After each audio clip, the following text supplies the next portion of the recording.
Often when parents get divorced, they start to date other people and don't fully adjust to being the only parent. This was not the case for my mom. My dad left when I was 4 and my sister was 7. My mom put her entire life aside in order to raise us.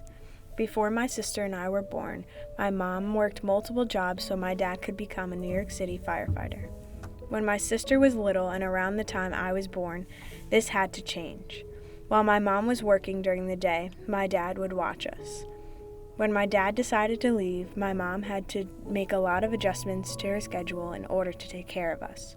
Her life became a juggling act to handle all by herself. With all of this going on, my mom never showed how scared and upset she was.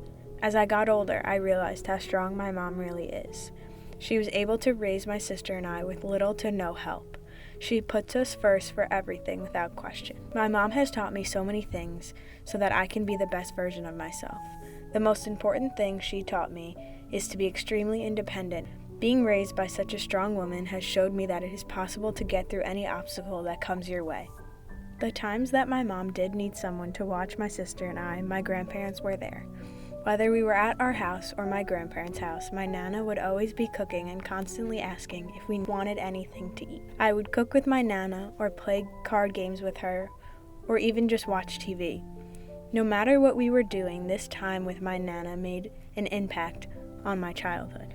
She showed me that people have so much love to give and that it is so important to be there to help your family.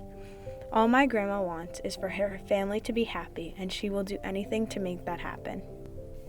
If we weren't at my grandparents', we would go to my aunt's house. This was mostly when we had a day off from school and my mom still had to go to work.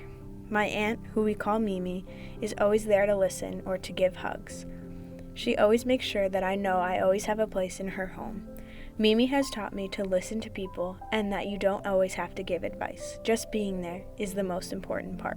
Sibling relationships are unique. One minute you could be fighting, and the next you're back to hanging out together like nothing happened. When we were younger, my sister and I used to play together all the time, and she would even let me hang out with her and her friends when they were over. However, like every other relationship, we fought. Whether it was about borrowing each other's clothes without asking, or who was going to be the teacher when we played school, we always made up. My sister was a built-in role model for me. I have always looked up to her and used her experiences, positive and negative, as a learning experience.